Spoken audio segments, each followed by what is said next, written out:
Hey everyone, Bror Fredrik live, coming to you day 7 of the Las Vegas shutdown, week 1. Week 1 is done. Before I get into the subjects that I wanted to talk about, because there's been a few updates, I did want to thank everyone who watched the apple cider vinegar video, the natural antibiotic that I put together that I've been taking for years, that's keeping me healthy, keeping me young, and I got a really positive response both on YouTube and on Facebook, and I hope everyone does give that a try and sees the same, if not more benefits than I'm getting.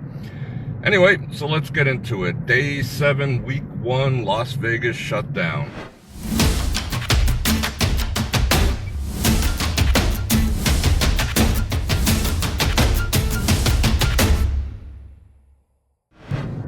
Just not a whole lot's changed, obviously, on the strip. I just like driving here.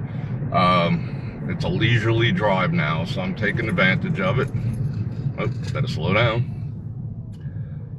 Okay, so what's been going on overnight, and I've watched a few reports this morning. As far as rent goes, there's been federal mandates for rent, no evictions and things like that, being able to get on payments, no evictions being enforced, and that is, I've heard anywhere from 30 to 90 days, but I did a little research. Here in Las Vegas, it is 30 days, no eviction, but here's the thing, it started on the 18th.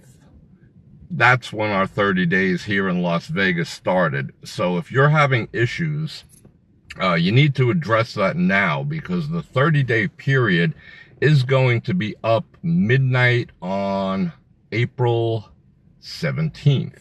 So it's not 30 days from when your rent is due. It's 30 days from when the shutdown went into effect. So there's only until the 17th unless something changes. So you still, I'm not saying you, but in general, people can still get evicted on the 18th of April. So if you don't pay this month's rent, there might be a chance that you still can get evicted in the 3rd week of April. You know, Las Vegas doesn't play. It's a quick turnaround. So what I would recommend, if you are able to, if you're having issues and you are able to talk to your landlord, go ahead and do that. But whatever arrangement you make, whether to go on payments, whether to defer it until you're back gainfully employed again, get it in writing. That's the only thing that's going to protect you, because the days of handshakes are over. So if your landlord or the corporation that you pay your rent to says, sure, don't worry about it, get it in writing, get it in an email, get it in a text, have some type of proof. But evictions do start on the 18th. So the 30 days that we currently have expires April 17th. The 30-day, I wouldn't even call it a grace period, non-eviction period, started on the 18th when we went into shutdown and continues to the 17th. So rent is paramount. So if you are having issues, try to defer any other payment except the rent. Call your credit card company, call anyone, Rent-A-Center, whoever you got to pay your bills to, make arrangements with them first. But pay the rent, because it's you have to pay this month unless you have a different arrangement. Okay, on to another thing I was thinking about. Well, not thinking about, listening to. So a lot of you heard that a $2 trillion relief package has been, relief/stimulus has been passed. And that's going to give $1,200 to all people under, I believe, 75,000 is the cap. So everyone's going to be eligible for $1,200. I believe they're basing it on the 2018 tax return. So they already have your banking information. So it's going to be a direct deposit. When that's going to happen, who knows? It's also $500 a child, excuse me. But here's the thing. I've been hearing a lot of people saying, oh my God, it's going to more money's going to the corporations than the people, the businesses are being bailed out, and $1,200. Well, $1,200 is a start. Yeah, there was fighting tooth and nail just to get that $1,200. And if you read into it, which I suggest you do, what was taking place, it's gonna shake your confidence in some of the people in our government, what they tried to pull off and hold the American people blackmail. But the stimulus package has been passed. But people are complaining that corporations got the lion's share, and once again the little guy gets screwed. But you have to think pragmatically. I'm a Nord. I'm very pragmatic. I'm black and white, not a whole lot of gray area. But here's the thing. If the corporations go under, once this goes away, where are you going to go back to? If the corporations go under, they fail, you don't have a job to go back to. So if they're providing, some of them are doing 2 weeks, some of them are providing 30 days, they're doing unemployment benefits. Some corporations are taking care of their people, such as the Winds. Some aren't, remain nameless. But if these corporations go out of business and we give the lion's share to the working man, there's going to be no jobs to go back to. So you have to think logically that there has to be help for the corporations to sustain during this time. That way there are jobs to go back to. If we let them go under and we get a nice fat paycheck, what is that going to do when that big fat paycheck is over and done and there's no jobs? Or there's cutbacks, or there's more layoffs, or everyone goes to part-time, or stores close. They have to. The airline industry is going to need help. What would Vegas be without 40 million people a year coming into this town? It'd be a ghost town. So we need the help for the airline industries in order to bring the money back to the town. So we can't begrudge them that. I want a bigger, fatter paycheck too. I'm going to wait for my $1,200, and quite frankly, I need it. But the corporations need the help too. That way the economy doesn't go into a depression. That way there's jobs to go back to. So just keep that in mind before you post, oh my God, the little man's getting screwed again. On to the next thing I wanted to talk about. Sisolak ordered a mandate now. It's not a suggestion. No more gatherings of 10 people or more. So that's going to affect a lot of things. He was questioned what is going to happen with... oh, is it upside down? I don't know. Facebook is weird sometimes. Tell me if it's right side up or upside down, this video, and I'll flip the camera real quick. But it's right side up on my view. Anyway, gatherings of 10 people or more now are mandated out. So he was questioned as to, what about supermarkets? What about gas stations, wherever? You know, how are you going to police that? He says there's limited resources. We're going to trust the establishments to take care of that. If there's a problem, we'll get called. We'll try to sort it out. And hopefully you guys take care of it on your own and use common sense. But it is a mandate now. So they've raised it from a suggestion. Now it's a mandate. No gatherings of 10 people or more. The DA and Sheriff Lombardo also talked this morning, and he was discussing many things. One, crime. He said it's no break from crime. People are still getting arrested, and they said that they would pay extra attention to anyone who's taking advantage of anyone else during this time. So you're gonna get extra bent over if you become predatory during this period. So I appreciate that. He said people are still going to jail. They're still getting locked up. So as far as that, it's not a free ride for criminals out there. So that's good to know. There's also been no reported cases of the coronavirus in our jail system or prison system yet. So that's a good thing. They also made some clarifications about essential and non-essential businesses, because originally they said they would not enforce against businesses who remained open, non-essential businesses who remained open, but that was the statement that everyone heard. But here's what happened behind the scenes. That was taken out of context, and I only heard it out of context too, so I repeated it. But what they said was they are not going to enforce it until they have it in writing, mandated by the governor. And the governor has mandated it. So yes, they are going to enforce the closure of non-essential businesses.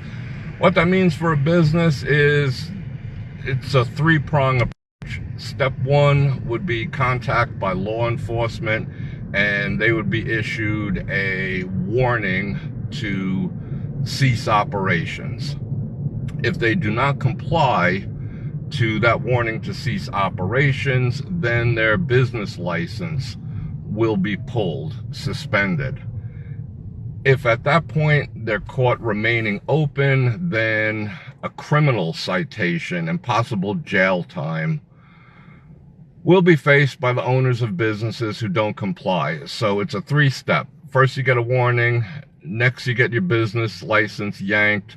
And if anyone knows anything about having your business license yanked, they also don't have a problem wrapping some chains around your door too. And then the third step is a criminal citation, and you will get prosecuted. So just be aware. If you're out there running a business, just double check. There might be a little gray area.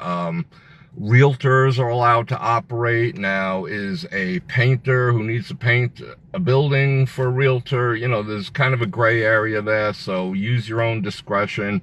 But it is being enforced now. The police are enforcing closures as well as keeping us safe. Let's see, what else? Oh, they went on to discuss the National Guard. And as I've been telling you, there is no National Guard presence. There was some reports of some trucks over by by Bally's, where the Caesars Employment Center is.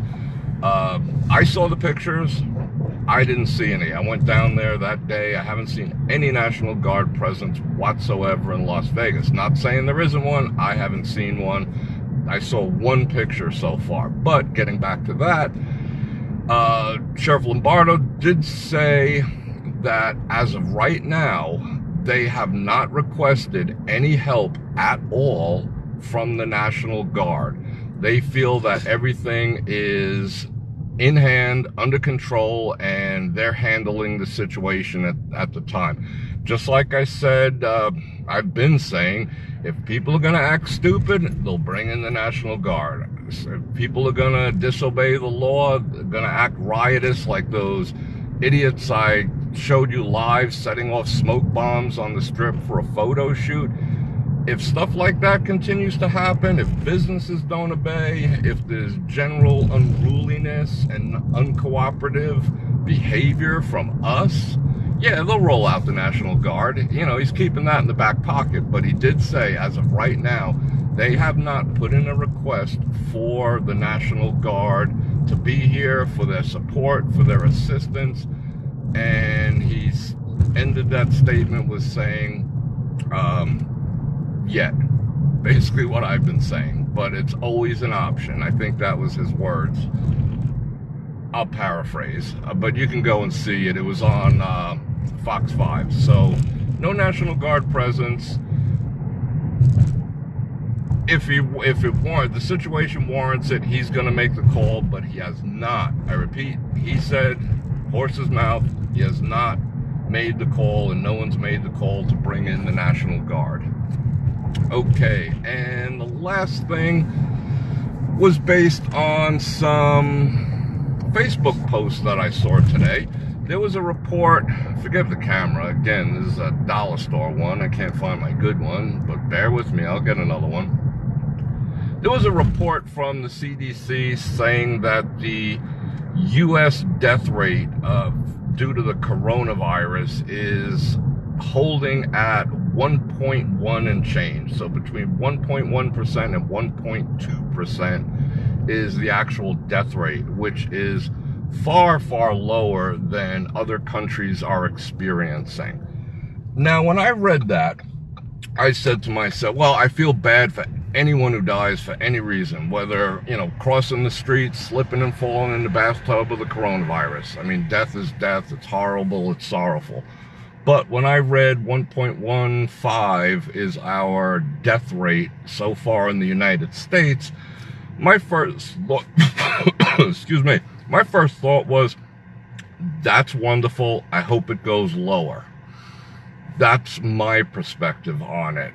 I read a bunch of replies to people who were posting that CDC and WHO statement on their news feeds. People were saying, oh, you just wait, it's gonna get worse. Oh, well, the numbers aren't being reported accurately.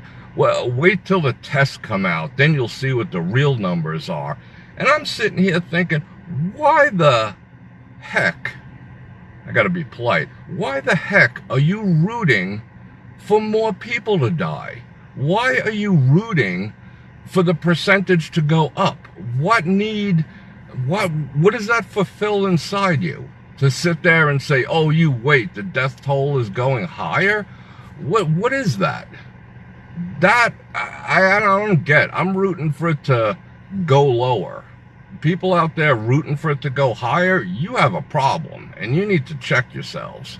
Because you should be thankful that it's low, you should be thankful that it's steady, you should be praying, believing, sending your white light, whatever it is, that it's going down. I don't think there should be a human being on this planet hoping it goes up, or being so pessimistic that it's like rooting for a higher death rate. What's wrong with some people? Anyway, that's my rant for the day.